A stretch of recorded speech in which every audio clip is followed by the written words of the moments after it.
get hard evidence. Are you stealing the Cerritos? Coming up, Beckett Mariner and her lower deck shipmates go on a daring, rule-breaking, reckless, unauthorized mission to exonerate her mother, Captain Freeman. So we're gonna have to get past the transporter chief. Look, we've got the numbers and the element of surprise. This is for the captain. Will their daring, lying, ship-stealing, over-the-top and unorthodox methods help or hurt Captain Freeman's case? Well, I'm taking it to the limit.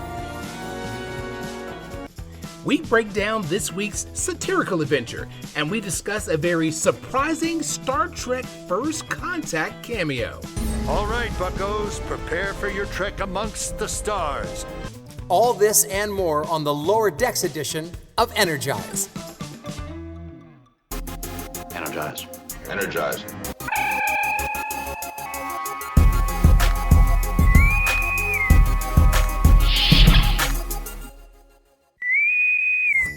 We're comedically going into the uncharted regions of the Star Trek universe. You're listening to Energize, a Star Trek Lower Decks edition podcast. Your source for hilarious analysis, colorful debate, and a lot of fun discussions about the adventures of Ensign Beckett Mariner and the USS Cerritos Lower Decks crew. I'm your host, Anthony McLemore. And I'm Steve Truitt. This week, Mariner and her lower deck shipmates take insubordination to the next level as they mount an unsanctioned mission to help exonerate their captain, Carol Freeman. Will they be able to clear her of destroying the Packlet homeworld or completely undermine her case? Here's a warp speed recap of the Season 3 premiere of Star Trek Lower Decks Episode 1, Grounded. Starfleet Captain Carol Freeman stands accused of orchestrating a devastating attack on the Packlet capital. Beckett, Can't take this anymore. you just need to be patient and trust in the system. You won't do something, then I will. So we're gonna have to get past the transporter chief. We've got the numbers and the element of surprise. This is for the captain. Mariner, what are you doing? I'm not going back until I get hard evidence. Are you stealing the Cerritos? They say she got a bomb from Klingons? Bull. I'm gonna go find those Klingons and bring them back. I don't want you getting in trouble. And we're not gonna let you put yourself in danger. Rutherford. Oh, no, you don't. You're not thinking straight. I don't want to hurt you. Got her!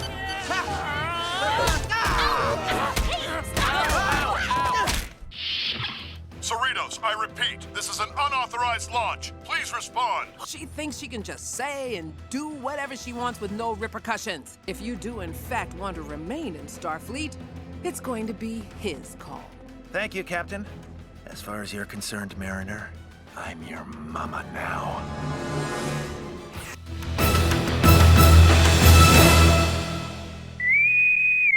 Well, Steve, Energize is back, but this time we covered Star Trek Lower Decks. One of my favorite series of the show, of the whole franchise. It was such a surprise to me personally as a lifelong fan of Star Trek to have Lower Decks be so surprisingly good and just so fresh every season. This was just a joy to come back. Yes, and I have to say that when I first heard that they were doing an animated series, I was a little skeptical. I was like, oh, how is this going to work out? And, can they really do humor that way? Because you know how shows in the past have added humor and they haven't always been on target. Yeah. And so I started watching it and I just immediately just started laughing because I got all the jokes. There's so many running jokes and inside jokes. And I really got into the Beckett Mariner character because, in real life, I kind of identify with her. I always paint outside the lines. I'm not as reckless and insubordinate as she is, but I identify with her and I quickly got into it and understood all the jokes that they were putting in because it's just one reference to another to past series, and it makes it really, really funny. The thing I love about it is it's almost as if Matt Groening has been a Star Trek fan and he created it. It's got an Office feel to it. It's got a Simpsons feel to it. It's snarky, intelligent humor, but yes, it's a lot of it is based on a lot of Easter eggs and a lot of references, and they don't hold back at all. References from films, everything, and it's really fun to watch because of that.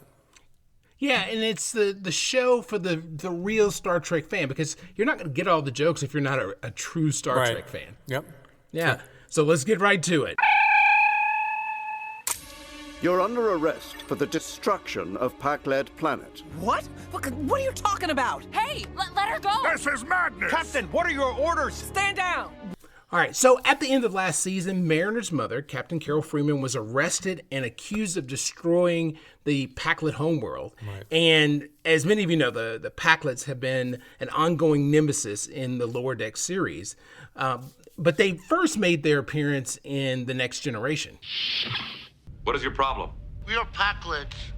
Our ship is the Mondor. It is broken. Yeah, they were a menace for a couple of reasons. One, because they had this unstoppable will to constantly take other people's stuff. But I think the bigger threat of the Pac-lids is that they're just this simple, as you mentioned before, basic folk who are not bright. Ho, ho, ho! I thought the Enterprise was strong. We are strong. I don't know how they get the technology. I guess they just take it from people. And that, to me, is dangerous. When you've got people who are like, we're smarter than you and we're going to prove it, they'll do anything to do that, including making terrible mistakes. And so I think they have been the perfect nemesis for the Cerritos, because the Cerritos is like, not the most important ship in the fleet and, kind of a sea level, if you will, ship. And so what better nemesis for a bunch of lower deckers too. Yeah, and I actually love the Pac-lits because, of course, they're the morons of the galaxy. But the thing about it is that everybody underestimates them, and that's their power. They're cunning.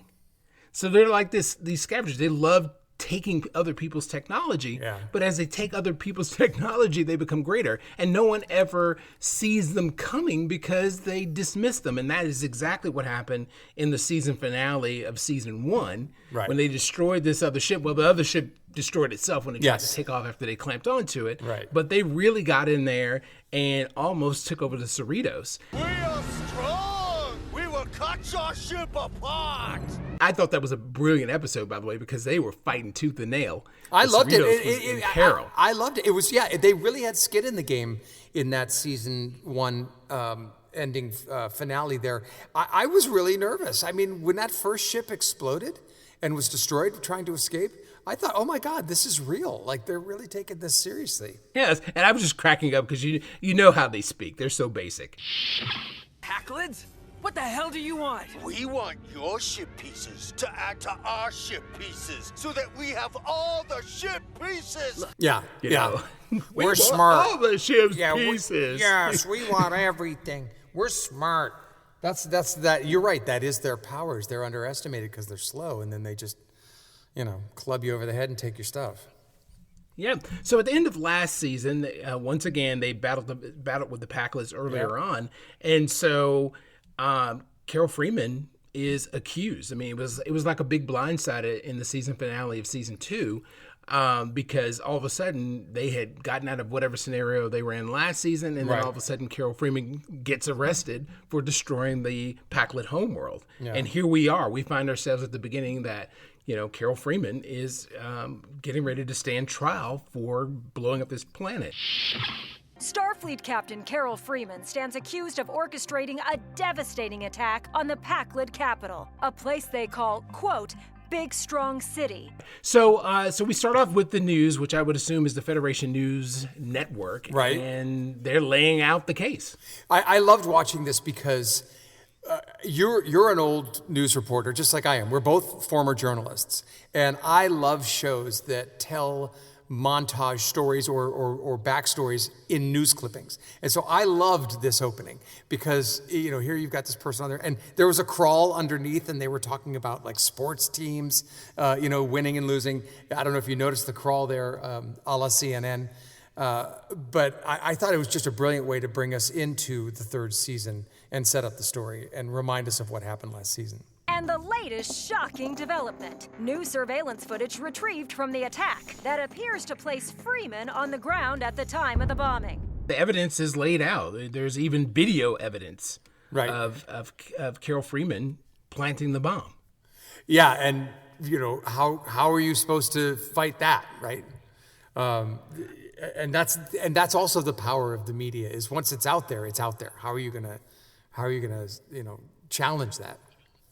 Yeah, and just like in real life, Carol Freeman is being tried in the court of public opinion, and Mariner's like completely frustrated. And I think too, just really quickly about the news thing, if you remember in Star Trek Generations, it opens up with Captain Kirk, touring the bridge of the Enterprise B, and he's being swarmed by news people, which I think they always kind of make fun of the news people on Star Trek when they do use news and stuff like that.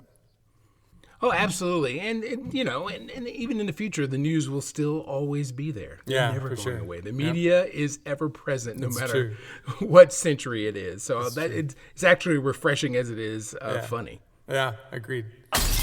Beckett, screens can just be turned off, I can't take this anymore. Everyone's acting like the trial's already over when there is no way that Mom did anything wrong. And then we can't watch the news anymore because the screen explodes. Oh my gosh, Mariner being Mariner, she's always impulsive, and her emotions, how she's feeling, is always at the surface, and she is just breaking everything in sight. And her father, who's an admiral, is telling her to calm down. Right. Yeah, he's like, could you just maybe turn off the screen instead of throwing stuff at it? And I remember her being impulsive, and I know she's a rebel, but she was like mad, and this is a bit of a different emotion for her. I think she was really much more emotional than she was rebellious or any other thing. And you could tell why, because it was her mom on trial. Absolutely, which, shows that she is devoted to her mom. Yeah. I mean, even though she's the bane of her existence on the Cerritos, that she really does care for her mom. And we've seen that a few times when they were battling the Packlets in the season 1 finale. Carol Freeman got hurt. Yeah. And was almost got killed by one of the Packlets, and Mariner jumps in. Yeah. And you can see that she is devoted to her mom, even though she causes her so much trouble, and she's always trying to be corralled. Yeah. But, it was really cool to see her dad there. You just need to be patient and trust in the system. Oh, you mean the same system that's now putting her on trial? Oh, yeah, I freaking love the system. They have this really interesting discussion about trusting the system, which, of course, in our world, we're always skeptical of the system. So you see this theme coming through. And she said that, too. She said, you want me to trust the very system that's putting her on trial? I don't think so. And so she, we can see what's going to happen. She's going to take it upon herself to do something. She's not just going to sit there. And as she's walking out the door, or storming out, I should say, of course, she just keeps breaking things. Yes, and we also find out that the judge presiding over the case is who she calls a planet rights lunatic. Yeah. Right. So the tone has been set. So she's not going to wait for the system. She's going to, as we all know, Mariner's going to take things in her own hands. Put I'm going to do this on my own, which is what we expect and what we love about Mariner. But the biggest question when you watch is, how is she going to do it? Because that's the journey that we go on in every episode with her, is what unorthodox and over-the-top way is she going to be her? Oh, God, vineyard flies. I hate being home. The very next scene that we go to is we're at a vineyard. And who, of course, do we think that this is? We think it's Chateau Picard, of course. Yes, and we... Go ahead. Well, it's got the floating water things, and it's very lovely, and it looks like it could be Le Bar, France, where Chateau Picard is. But we soon find out it's not. Yeah, we come up behind this person, even all the way down to the sun hat. Yes. And all of a sudden, of course, it's Boimler. Yeah. And he's pissed because he's got grape juice all over him, and we immediately find out that he's not harvesting grapes for wine. He's literally making raisins. Yes. And that's what his family does. Yes. He's frustrated about it. We don't make wine. We just squeeze them. We dry the grapes. That was hilarious. Yeah, it was great. And then suddenly Mariner's there, sitting next to him. The captain's getting railroaded, man. I have to do something before it's too late. Well, count me in. Really?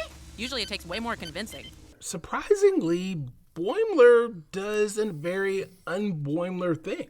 He goes, let's go. Yeah, I was just like, what? Well, because he immediately says, this is what I loved about this scene, was he says, I'm sick of, being on this plantation, drying out these grapes. But what's happening the entire time they're having this conversation? Hey, Bradward. Want to test the sweetness of my bushel? Fine, Genevieve. Just give it 43 more sun hours at 21 degrees Brix. Is these beautiful girls are walking up to him going, what did they call him? I can't remember. They called him something cute or cutesy pie or whatever. And they're like, I don't know the difference between red and white grapes.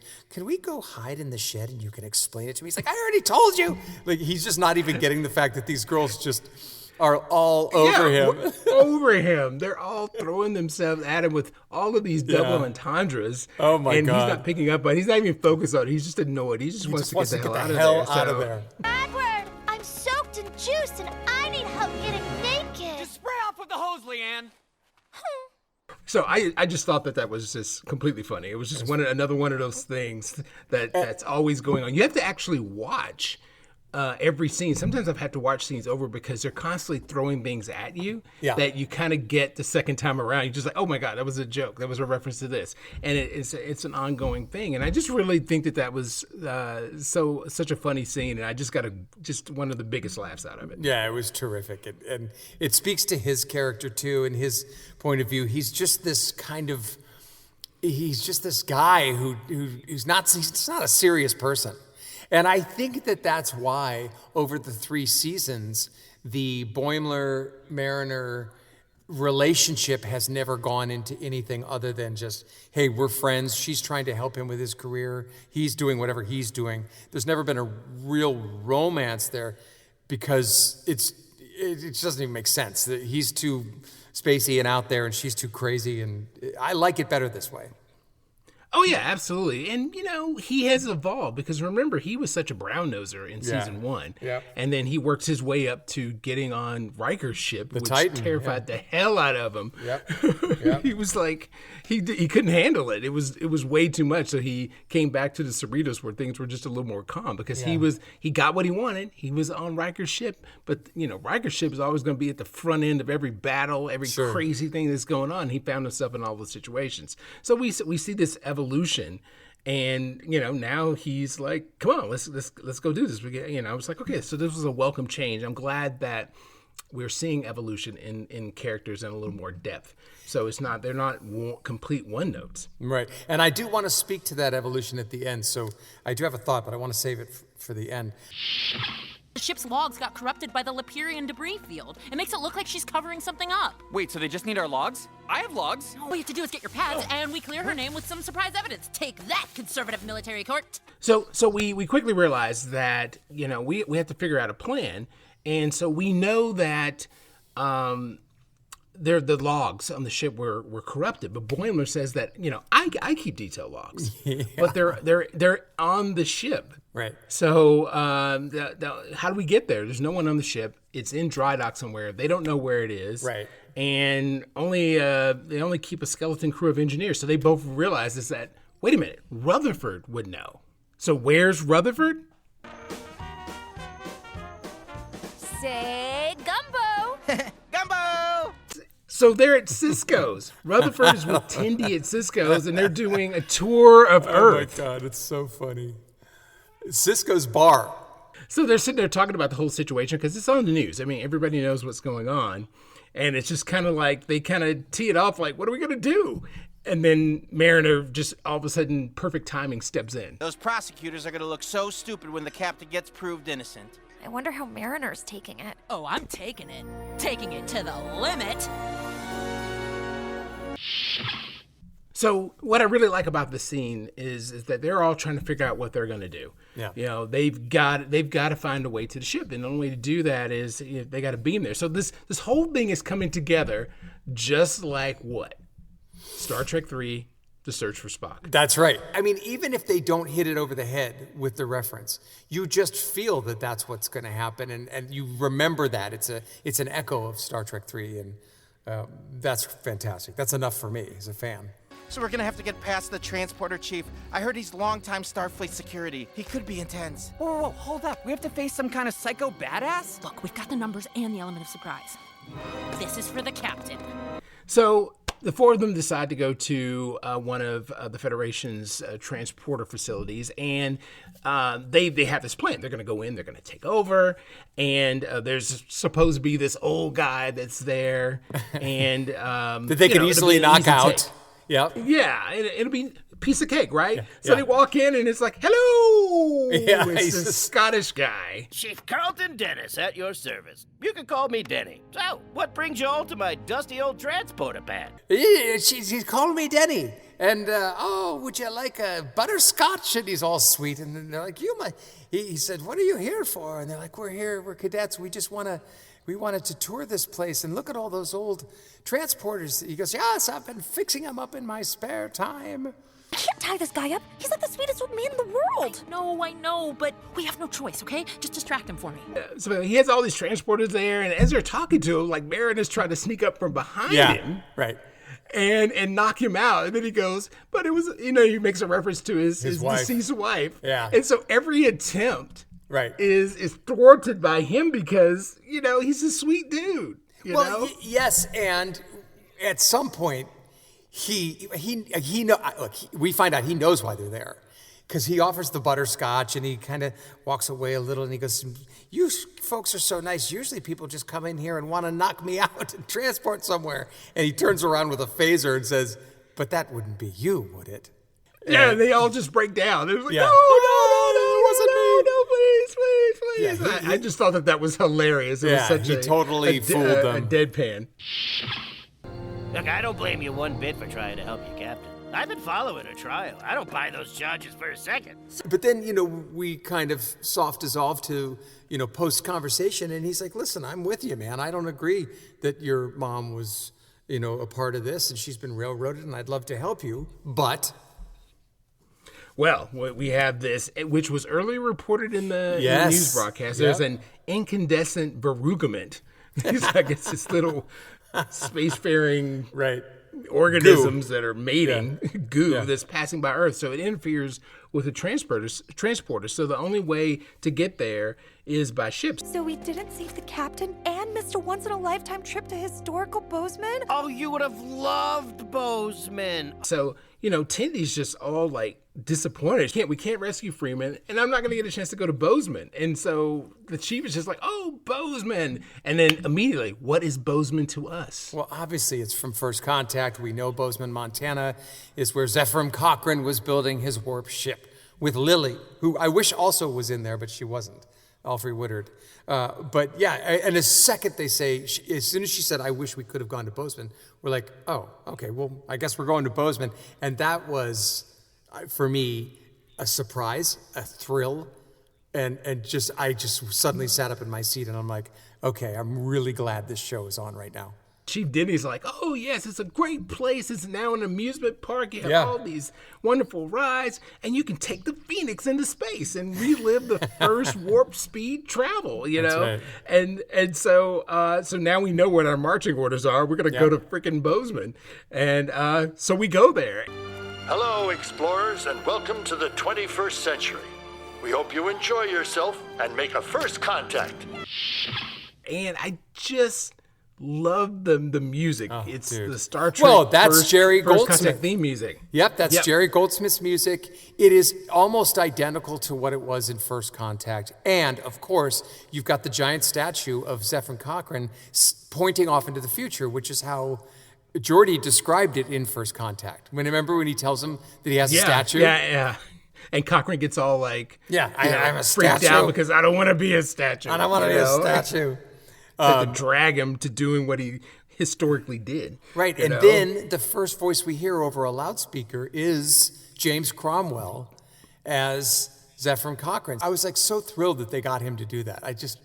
He's been Zephyr Cochrane forever. Like, he was in First Contact. He also made an appearance in the premiere episode of Enterprise with Scott Bakula, where he played an old Zephyr Cochrane, initiating the Warp 5 project. Do you remember that? That's one that got past me. I did not see that one. It's just great that Cromwell's part of the family. So I love it. Once you're in the Star Trek family, it seems like you're always in. And I think so. It's so good that he's playing ball in a very comical way. Oh, hi. I'm just finishing up some repairs. And you should finish up any snacks, as no food or beverages are allowed inside the Phoenix. What do? We get on a replica of the Phoenix. Yeah, and it's now a ride. So, like, if you've ever been to Universal, they have the Back to the Future ride, and this is not unlike that because they had Doc Brown, getting you prepared while you're waiting in line. When you get into the time machine, don't forget this and that. So then you get into it, and it's this giant time machine with 3 rows, and this is exactly what the Phoenix was. You get into this thing, and it's like 3 rows deep, and you can have a whole bunch of people, and the 4 of them, get right in, and they're ready to blast off. Except there's one more guy. A tag-along. Yeah, there's a tag-along. This dude named Gavin who's all freaked out and scared, gets aboard, and they're like, oh, go, get off. No, I want to ride. All right, buccos, prepare for your trek amongst the stars. Oh, before I forget, let's rock and roll. What I loved about the launch, of course, you've got Zefram Cochrane as a hologram, and he's like, oh, I almost forgot, and he holds up that green disc. Let's rock and roll, and then it's the music.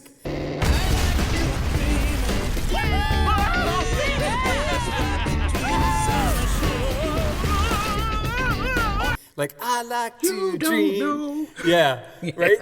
And it's the launch. The magic carpet ride. Yeah. Oh, my God. It just was awesome. Awesome. Yeah, I mean, the writers and the producers just, nailed that one. It was perfect. It was perfect. They're crushing it. Yep. So they take off, and which is the launch was exactly like the launch in First Contact, too. Like, right down to the smoke. Yep, totally. So it was a good nod to the film. Yep. And, so Rutherford adjusts the controls, and they make their way to the Cerritos. Okay, all right, it should be right. Yes, my copies of all the captain's logs going back to stardate 58018.7. This should be more than enough. Oh. So we get aboard the Cerritos, and we get, Boimler gets his logs, and I'm like, okay, cool. They're going to take that evidence back and, exonerate Carol Freeman. But there's a problem with his dadgum logs. The Cerritos is en route to the Lapirian system to assist the Archimedes in a First Contact. Yes, that is exactly what we need to save Mom. Oh, and I think I heard Ransom say my name today. He might have said Boiler, but still, name recognition, oh my God! What was that? They get on the ship, they get them, and the first one's kind of like he's repeating, as he promised, he's repeating what he heard from the captain, almost verbatim, but then suddenly he just starts rattling off all these personal things like, oh, I hope no one discovers that I actually color my hair purple. An alien bird ate my comm badge, dropped my tricorder in the toilet again. Gas pains were so bad, I just wish I could fart. We can't use these. Don't worry, I don't care that they're embarrassing. No, I mean because they are a joke. It's total Boimler because he's overexcited about everything, and he just puts all these little anecdotes all in and around the logs that would be important. So it just basically would make it comical, and discredit the evidence that he has. So Mariner's frustrated. We're back to square one in her book. Yeah, for sure. And some of the reveals that he has are hysterical too. And I like that because, and I want to speak to this at the end of this particular broadcast, but they never really seem to achieve real successful hero status. They're always kind of messing up in one way or another. And I think that plays a huge role in the success of this show, which I think we can discuss later.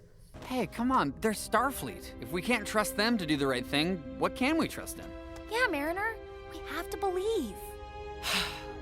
Yeah, you guys are right. All right, let's get this pad to Earth and save the day lower deck style. I mean, even Tindy, Rutherford, and Boimler, kind of bring it back to, well, maybe, we should just, take what we have and trust the system. That's what Tindy keeps saying. Yeah, so we're back at that theme of the system, and that and again, I mean, this is Starfleet. It's a very optimistic future. So maybe we've overcome our how we approach justice. So maybe she should trust the system. So she agrees, and they get on the shuttle, and they're going to go back, and Mariner does Mariner once again. I gotta check the port nacelle real quick. Wait, what's going on? Where's she going? She set us on auto navigation. I can't stop it. She's tapping in a couple of buttons, and you think, okay, she's setting it up. And at the last second, she jumps out. And we realize that she set that thing on automatic control and locked out the controls because she wants to go back and really figure out what the hell's going on by getting that ship going. And also, she's doing it as a sacrifice. She didn't want to get the others in trouble. Yeah, and the thing about it is with Mariner is that even though she is reckless, there is honor in what she does. It's never just to do it. I mean, she always has a reason, and it is for the greater good. But it's not always the right way to the right way to do things. It's not always the right approach, of course. And it's always going to be coloring outside the lines when it comes to her. So but there's still nobility. There's this nobility about her that I still like, even though it's way out of bounds. Yeah, I would call it more of a moral compass that keeps her pointed true north, even if she's doing everything wrong. She definitely still has a good solid moral background, and that could be from her parents. Exactly. So there's still some form of, in its base form, Starfleet ideals buried deep inside. Mariner, what are you doing? I'm not going back until I get hard evidence. Are you stealing the Cerritos? They say she got a bomb from Klingons. Bull. I'm gonna go find those Klingons and bring them back. So she takes control of the Cerritos and pulls it out of dock, and then her friends are like, they're like, no, we're gonna get back on. So they fly that shuttle straight into the hangar bay, and once again, it's another nod to another Star Trek film. That's where the shuttle came in hot and crashed. Was that not Star Trek V, was it? Yes, it was. It was the Final Frontier. I knew it. It was a nod to Kirk and Spock, ramming it, and Cybok ramming it in. That's right. And then they fight. That's right. That was that was the best part of Star Trek V, I gotta say. Yeah, that was the best part, the only part. Yeah, I think we all we can move on. In all fairness, exactly. I don't want you getting in trouble. And we're not gonna let you put yourself in danger, Rutherford. Oh no, you don't. You're not thinking straight. I don't want to hurt you. Got her.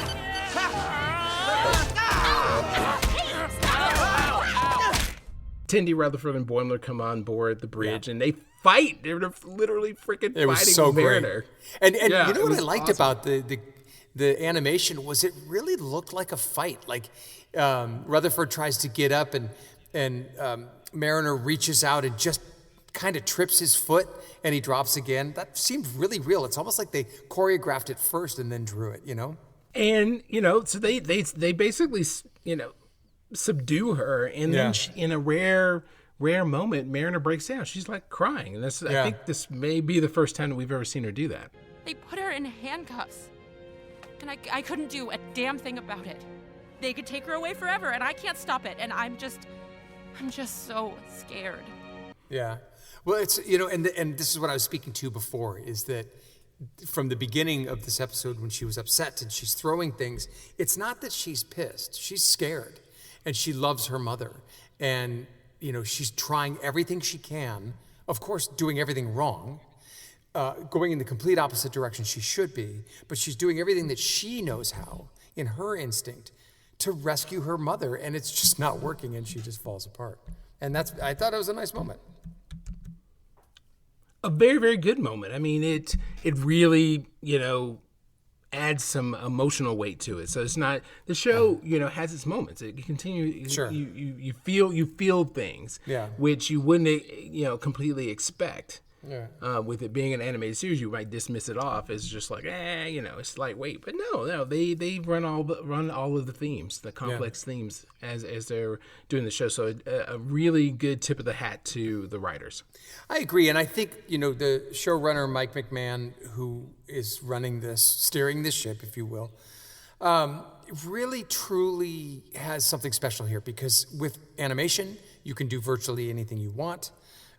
And because it's a comedy with some dramatic moments, you can tug on different feelings and push different buttons with your viewers while just completely entertaining us with Easter egg after Easter egg after Easter egg. And I tell you, man, between this and Strange New Worlds, I am incredibly impressed with what Star Trek is doing. I think they may have found their niche back on television and in streaming, instead of the movies, where they haven't always seemed to really take hold.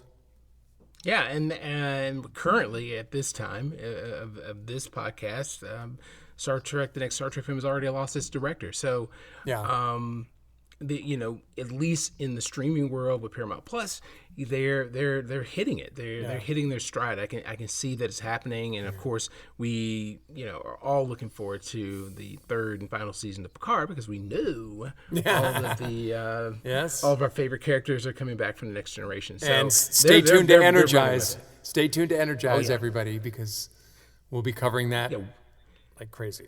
Oh yeah, we will be there. Cerritos, I repeat, this is an unauthorized launch. Please respond.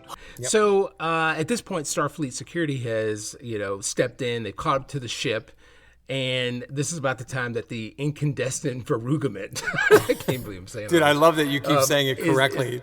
The incandescent verugament. I don't think I could remember that. Is passing by. Yeah. Trust me, I had to have subtitles on so I could even get the correct spelling of it so that I could actually say it. So it's coming through, and the verugament, this species is starting to mate, and they attach themselves to the ship and start mating all over the hull of the ship. And it's very visual. I was just like, oh my God. Yeah, it's very visual. I was like, oh my God, they're really going there. And it was smart too, because they got that verugament on the ship because they wanted to use it as kind of a bait, not a bait, camouflage, if you will, because remember it disrupted all these signals, and so they thought maybe they could use it to not have the Starfleet officers board them or even get near them, but that didn't work. They bored. What the hell is going on in here? These endangered creatures need help transferring their gametes. We're facilitating while we study them. They run down to one of the cargo bays, and when security comes on board, they're like helping them. They're taking their eggs and moving them around to help them. It's gross. It's basically helping them mate. Yeah, it's totally disgusting. They're reaching in. It's like as if you reach into a flower to get like a pistil or a stamen or whatever a flower is made of.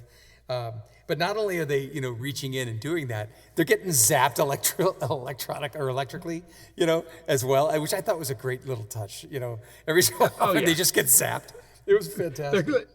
They're covered in fluid, so they're convincing, trying to convince them that they're on an official mission. Which and security actually bought it. Yeah, it was they really smart. And security buys it, but then they're like, okay, so we just need the orders. Well, they're like, oh, great, okay, we're really glad that you're doing this. All you have to do is tell us who your commanding officer is, who approved this, and we'll be going. And they're like, what? You're just like, oh, my, so how are we going to get out of this now? Oh, come on, who ordered this? I did. Captain Carol Freeman. Mom? Thanks, Captain Freeman. Glad to have you back. And boom, here we are. Captain Freeman walks in. She walks in, and my first thought was, well, this must be some kind of cadet exercise, like it was a test, like a Kobayashi Maru. But it wasn't. What had happened was, she was in the time that Tendi and Rutherford and the other two, Boimler and Mariner, it took all that time to steal the ship and get into trouble and do all these things. Starfleet, turns out, was investigating on the back end, and they discovered it was a plot. Yes, a plot. There was actually a plot. She was framed. This forger revealed the true identity of the bombers, the Packlids themselves. What? It was a huge reveal. Basically, the Packlids blew up their own planet so that they could get framed. That Starfleet would end up giving them another planet with better resources. I just thought that was again, the Packlids are morons, but they're cunning at the same time. So you can't. You get what they did, but oh my God, it's such a high price. You blow up your own homeworld. Right. They do stupid things to create power. And again, I think that's why they're going to be such a great. I think they're going to continue to be a nemesis because they're simple and basic, as you say, and Lower Decks is about a ship that's kind of simple and basic, and a crew that's a Lower Decks crew that is kind of simple and basic. And so, what better nemesis to have than those guys? Yeah, and they throw a mention to Tuvok using interrogation techniques. Not just a mention. The guy that was the guy that was helping the Packlids. Yeah, he's giving him a double mind melt in his face. He just looks like wow. It was so great, and they really they hung on to Spock or Tuvok for a long time. So it was a classic Packlet Samaritan snare, writ large, and it would have worked if not for Starfleet's best believing in one of their own. Holy sh! Wow, Starfleet really came through. Who'd have thought? Me, Beckett. The system worked. Exactly, the system worked, and I think this is the key to the show for me. Was while while Mariner and her crew are out making a mess and stealing ships and doing all this crazy stuff, a whole other episode of Starfleet is going on. The trial, the intrigue, the espionage, the discovery of it all, right? And that would have been that would have been the regular episode of Star Trek. What we're seeing is the chaos that Mariner starts a la Lower Decks. And I think that's how the show keeps them at that Lower Deck status. And I don't know, I think it's brilliant. She thinks she can just say and do whatever she wants with no repercussions. We have covered for her and excused her, and now we are reaping what we sowed. We're not done. So we have to punish Mariner for what she did. So right. as two parents sitting there, they're arguing and pacing and just, wearing out where the do carpet. we go wrong? Yeah. Where do we go wrong? But their solution is elegant, and I think what I liked about it is, and this again, as you mentioned before, we need these characters to evolve a little bit. The captain evolves here, and she says, "I'm no longer going to put you in charge." First she's like, "Am I off the Cerritos?" And I'm like, "Oh no, it's the only place you will never get kicked off of, or at least the captain won't kick you off." And so captain says, "And so therefore you no longer are my responsibility. I'm putting someone else in charge of you." I know someone who isn't burdened by family ties. Come. No, not him, not him. And we're like, who's that going to be? And the door swings open, and it's Ransom. If you do in fact want to remain in Starfleet, it's going to be his call. Thank you, Captain. As far as you're concerned, Mariner, I'm your mama now. Yep, Commander Pretty Boy Ransom. Played by Jerry O'Connell. Yes, it's freaking hilarious. Oh my God, all the ties there. My wife is on Strange New Worlds. I'm in. He's a huge fan. This is really cool. Yeah. He's a huge fan, and it was perfect. He's like, "I'm your mama now." That's right. It was great. It was so great, and that's going to set up a really great bit of conflict this season, because he's going to be a lot harder on Mariner than the captain was, obviously. And that'll just be a whole new set of things for Mariner to get in trouble with and to fight against. It's going to be great. Yeah, which is definitely an about face from where they were in season 1 when they first discovered that Mariner is Captain Freeman's daughter, because he was like, came with his hat in hand. "Hello, Captain's daughter. I want you to be hard on her." "I am hard on her. I mean, I'm always hard." And he's like, no, I didn't mean it that way. I'm not hard. Oh my gosh. Great evolution for him. It's been great. First, a daring rescue near the moons of Jupiter as a malfunctioning theme park ride leaves one young man traumatized. No, let it go! I'm Captain Gavin! So the show ends with the FNN news about Phoenix being found, that the ship had a malfunction, so and great. Gavin is now gone nuts. "I am the captain of the ship!" It was a nice gosh. little button, and it was a nice little bookend. I love that they're bookending it with the FNN news. I don't think they're going to do it anymore, or if they do this season, I think that would also be funny. We'll see what happens next week. Obviously, we're about to talk about that, but everything just was terrific. Just a great way to launch season 3. Let's take a look at the top 3 moments from this week's episode of Star Trek Lower Decks. Usually my 3 things are stuff that isn't like stuff that happened, but just ideas. And so I just loved how they brought back the characters. It's as if it had been years, and it was really only a few months since the end of season 2. But to start with Mariner, and then to go to Boimler, and then I just like the way they got the band back together to go steal the ship. I just love that. Beckett! Can't take this anymore. They put her in handcuffs. And I couldn't do a damn thing about it. Wow, Starfleet really came through. Who'd have thought? Me, Beckett. My number 3 would be Mariner's evolution. We see emotion and anger. I really like that they brought that in because you can see it. It means that she's not one-dimensional. Yeah. And I really appreciated that. Yeah, I think you're right, and I agree with that totally. Starfleet Captain Carol Freeman stands accused of orchestrating a devastating attack on the Pakled capital. My second one was, again, the way they laid this out. I loved the way they bookended it with FNN. I liked the story, and I liked that they almost, in a way, reset the 4, lower decks crew to be in trouble, and now they almost put back in their place in a way, right? And so they're still going to be lower decks crew members, and now Mariner has to report to Ransom, and I like that. It really put them in their place. Hey, Bradward. Want to test the sweetness of my bushel? Bradward, I'm soaked in juice and I need help getting naked. Just spray off with the hose, Leanne. My number 2 is being at the vineyard. I just thought that was so funny. That whole scene. It actually put Boimler in a different light. I was like, wow, I didn't know he was like a reluctant ladies' man. That was funny to me. He's tone deaf, deaf, dumb, and blind ladies' man apparently. That was very funny. All right, buccos, prepare for your trek amongst the stars. Oh, before I forget, let's rock and roll. But obviously my number 1 was Bozeman. From the second that they open up and you can hear the Jerry Goldsmith music to the launch of the Phoenix, and the Let's Rock and Roll, it's just, First Contact remains one of my favorite, if not my favorite Star Trek movie. And I loved Bozeman. It was fantastic. Everything. Yeah, I will 100% agree with you on that. I love them bringing back James Cromwell to reprise his character as Zephyrin Cochrane, the whole Bozeman reference, and we finally got a chance to see it as an amusement park that Geordie LaForge had mentioned.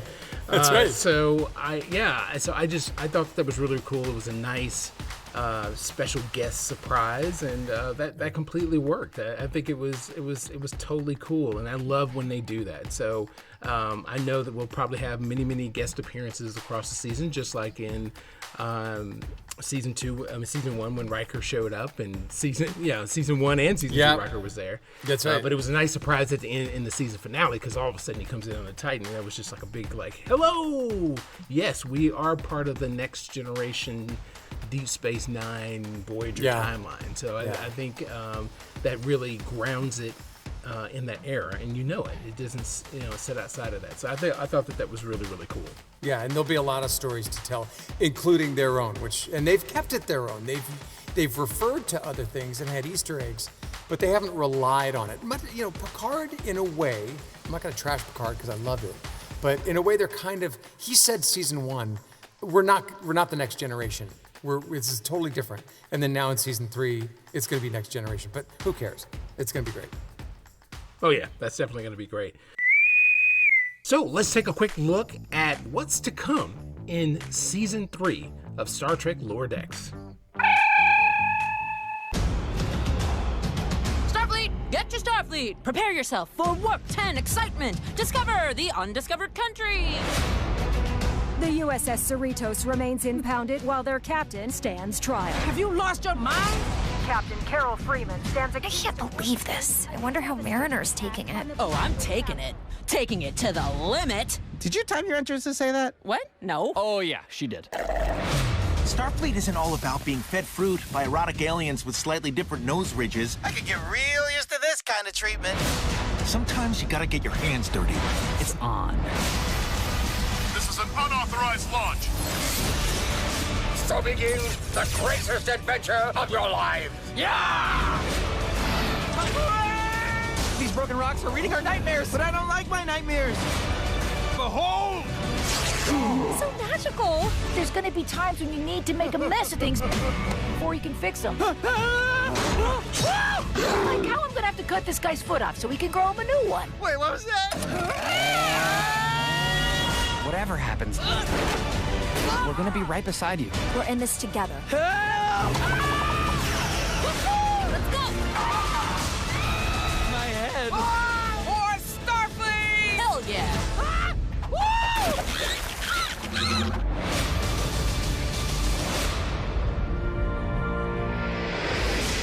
can't believe we're at Deep Space Nine. Wait, just buy me some time. Sir, how do we do that? I don't know. Just circle around and pretend we're in awe of the pylons.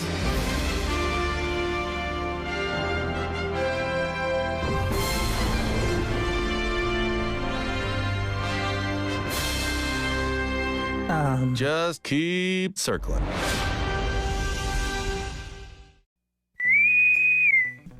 Oh my gosh, man. This is going to be an awesome season. This is going to be so cool. I cannot wait. And you can tell. Gosh, there's a lot to unpack there. There is. I mean, sometimes, promotions are done really well and they've got good editors. But with this, I think this is real. Like, all the shows are going to be really great. I mean, where do we start? There's so many images and so many familiar images. Well, one I want to start with, they're Klingons. Klingons will be in this season. That's right. And it looks like Mariner's either being trained by them or working with them. There's somehow she's gonna learn something from them, I think. Yeah, you see Boimler, he's loading up on weapons. I'm like, okay, so Boimler is growing into a badass. Is that what we're gonna see? I think that's pretty cool. Yeah, but if we know the show, which we do, they're probably doing the wrong thing for the right reason. Going off and doing something stupid while they should be doing something, smart. But I love there's a line that said, the universe isn't just about humanoid-looking aliens with slightly different nose ridges feeding you fruit. And then they show that scene. Exactly. So there's always, great jokes that are placed in there, and they make fun of themselves. So they're never afraid to do that. There's close quarters combat, so we're gonna get some action aboard the Cerritos. Yeah, and then it looks like too that maybe the captain gets into a little bit of trouble again. Oh yeah. She looks like she's been possessed. She's like floating in the air. Yeah. I also, I don't know if you caught it, but remember, I can't even think of the robot's name. Remember the robot that abandoned everyone in the season 1 finale? They asked her to go over and plant the virus on the Packlet ship, and she said, no, I just joined Starfleet to piss off my dad. Yes. Wait, no, that was the, that's funny. Yeah, okay, so she's back? I don't think I did. Peanut Hamper. Yeah, there was a flash of Peanut Hamper. Remember, last time we saw Peanut Hamper was floating in space. They intended named her Peanut Hamper because she had some long-ass name. That's right. But my God, I forgot about that. Okay, yeah, so she's back. And then, of course, we get to the really exciting stuff where they visit Deep Space Nine with the theme, of course. Yep, and the thing about it was they even make a joke about that where they're like, wait a minute, let's just fly around, because remember how long that open was? Oh my God! Well, the shot after shot of Deep Space Nine. Well, yeah, and this is why I never really clung to Deep Space Nine, and I'm going to admit to our listeners, I didn't really watch much of it because it seemed so boring to me. I know it was a good show. I hear a lot about it, but for the first couple of years, the opening was just the ship, or rather the station. And then they finally started adding like ships landing with it or docking with it because it just looked like it was so boring. But yeah, he's like, just circle around the pylons and just pretend we're in awe of it. It's just like, well, what about now? And he goes, just keep circling. Yeah, and that's a tip of the hat and an acknowledgement that everybody had about the open of the show. It was one of the slowest opens. They finally threw the Defiant in there, in later years when Worf showed up, which, I've always said that the first few years I stuck with it because I'm a loyalist, but it wasn't until the Dominion War and Worf coming aboard that and Cisco shaving his head and becoming a man called Hawk. That's right. That he became the true badass that we know him to be.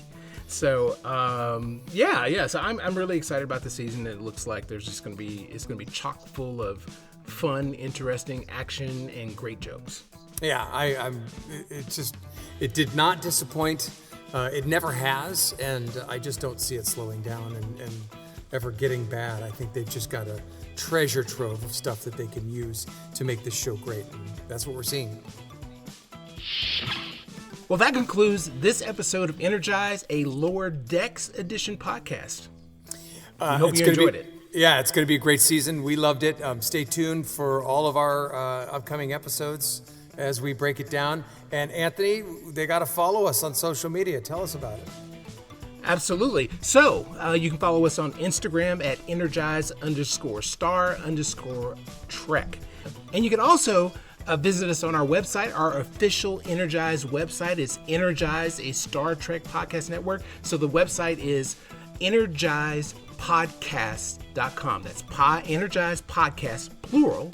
So there's an S on the end of podcast.com. Because we got a lot of podcasts. That's why. Absolutely. The Energize universe is growing. So we will be covering all of the Star Trek shows as we go along. So again, thank you so much for listening. Thank you for being with us during Strange New Worlds. Now we're here for Lower Decks. Please comment. Please leave comments. Let us know what you think. We're always looking to grow and improve. And thank you for listening. Live long and prosper.